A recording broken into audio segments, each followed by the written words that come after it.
वर्ग 9th के बच्चों, आप यूट्यूब पर सीपी सर मैथ वाला चैनल देख रहे हैं।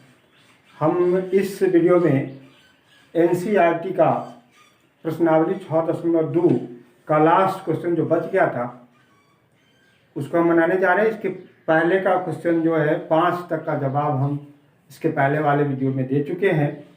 ये लास्ट क्वेश्चन के लिए समय की कमी थी, इसलिए हम नहीं दे पाए थे। अभी हम दे रहे हैं, उसको ध्यान से देखें, ये काफ़ी इंपॉर्टेंट है और कुछ बड़ा भी प्रश्न है। इसमें कहता है दिए गए आकृति में PQ और RS दो दर्पण है। ये चित्र भी दिया हुआ है, तो पहले चित्र बनाना ही पड़ेगा। तो ध्यान से देखें, ये PQ और फिर ये RS, हाँ ये RS दो दर्पण हो गया। इसका इस तरह से कलई किया हुआ है और इधर भी ये कलई किया हुआ है, जिससे देखने वाला फेस इस तरफ है सतह।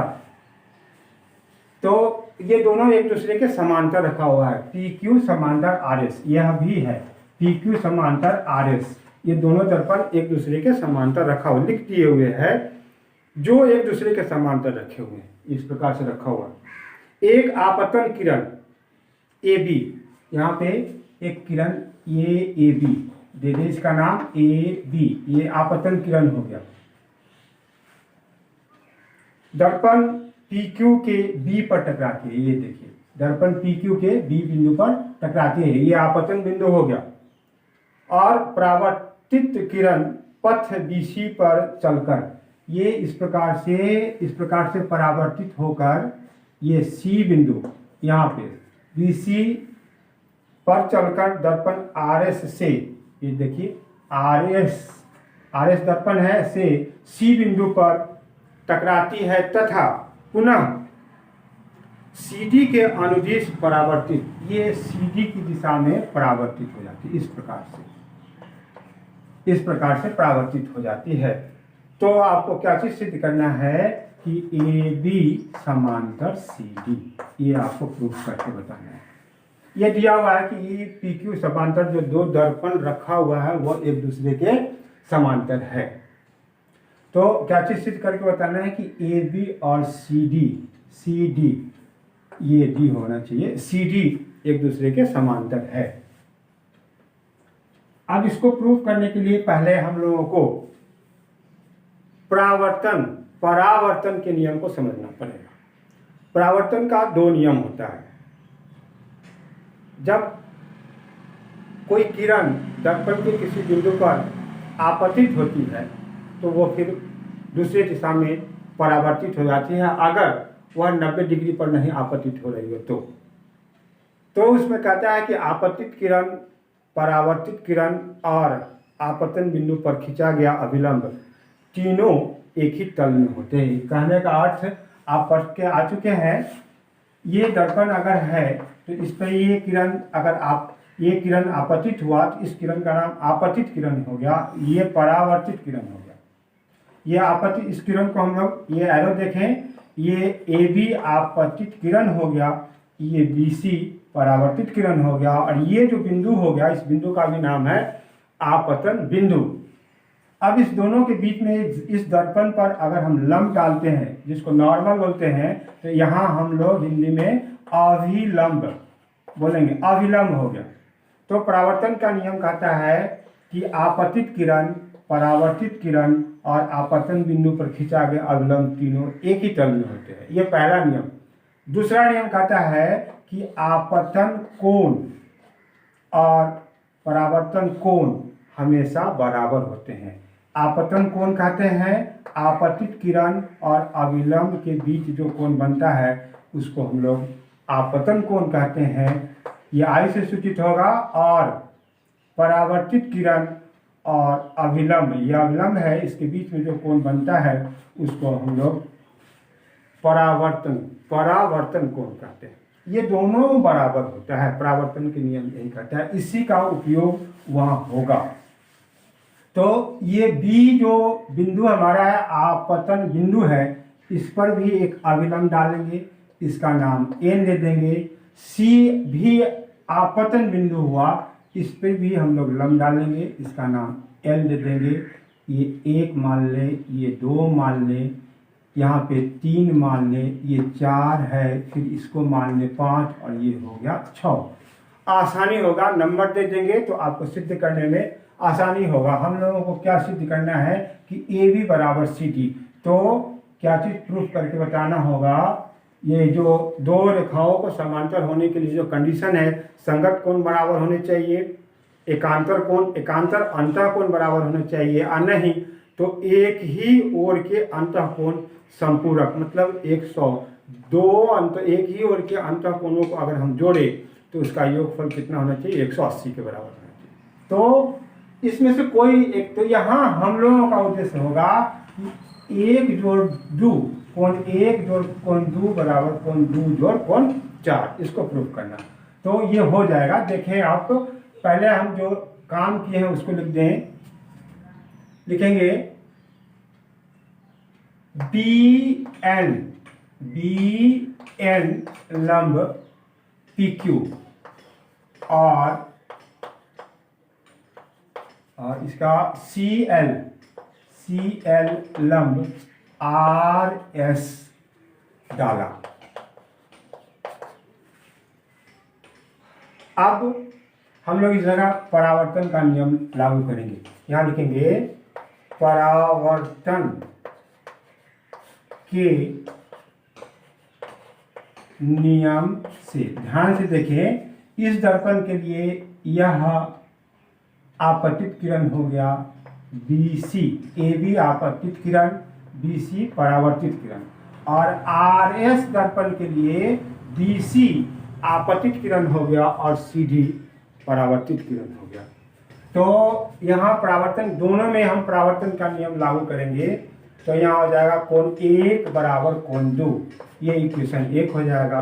फिर क्या होगा, इसमें आ जाएंगे तो कोण 3 बराबर कोण 4, ये इक्वेशन 2 हो जाएगा। और चूंकि पी क्यू समांतर आर एस, ये प्रश्न में देखिए दिया हुआ है, पी क्यू समांतर आर एस, देखिए हम लिख चुके हैं पी क्यू समांतर आर एस, और बी सी क्या हो जाएगा, तिर्यक, और बी सी तिर्यक है, बी सी तिर्यक है, इसलिए कोण 5 बराबर कोण 6, इसको हम लोग तीसरा मानेंगे।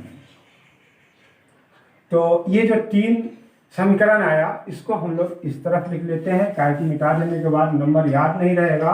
कोण 1 बराबर कोण 2, ये 1 है, कोण 3 बराबर कोण 4, ये आपका दूसरा है, और फिर कोण 5 बराबर कोण 6, ये तीसरा है। ये तीनों हमारे पास आ चुका है।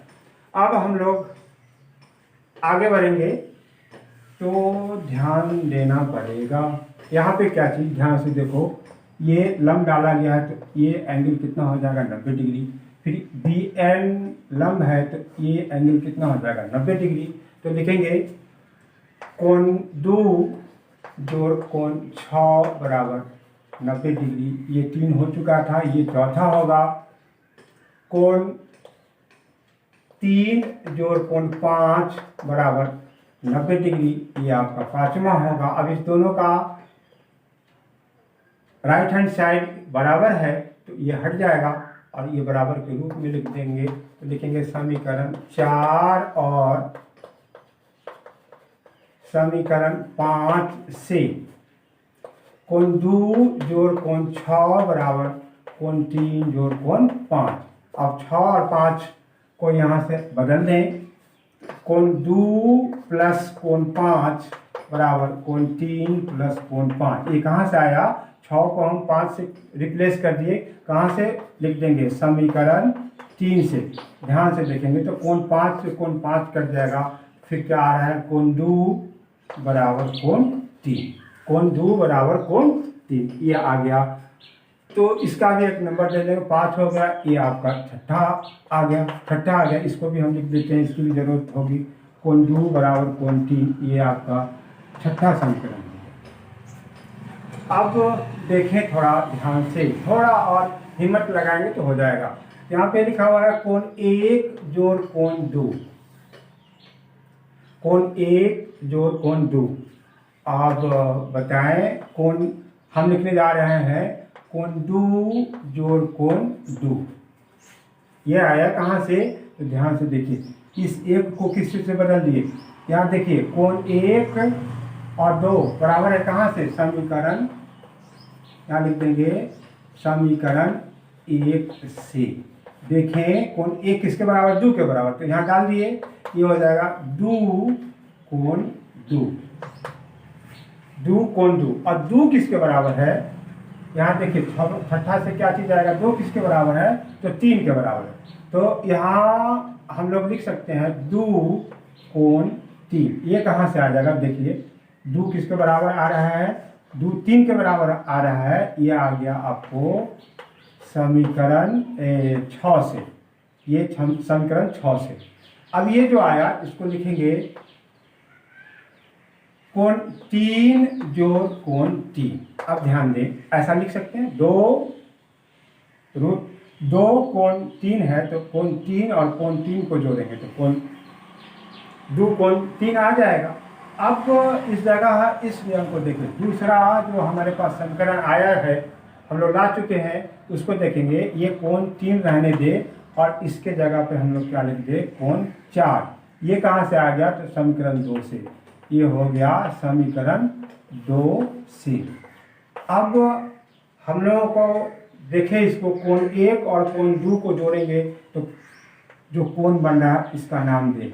वो कौन सा कोण बन रहा है? BCD। यहाँ लिखेंगे, यहाँ इस जगह फिर लिख दिया हम लोग कोण एक जोड़ कोण दो बराबर कोण तीन जोड़ कोण चार। अब कोण एक और दो को जोड़ते हैं तो हमारे पास आ रहा है कोण BCD, और फिर तीन और चार को जोड़ते हैं तो ये कोण बन रहा है। ये कौन सा कोण दिखाई दे रहा है? ABC। ये क्या हो गया? कोण ABC। अब ये दोनों बराबर हो गया। ये देखो ये कौन सा कोण दिखाई दे रहा है तुमको? तो ये इसको अगर हम लोग इस प्रकार से आगे बढ़े ऐसे और इसको थोड़ा आगे बढ़ा दे, इसको काट रही इस प्रकार से, तो ये कोण क्या हो जाएगा? एकांतर कोण। अब दिखाई दे रहा स्पष्ट रूप से। तो कौन सा कोण हो जाएगा? एकांतर कोण। लिखेंगे ये एकांतर अंतःकोण है,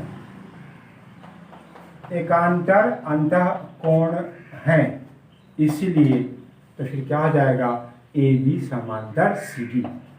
AB समांतर CD, यही आपको प्रूव करना था, जो आपका प्रूव हो गया।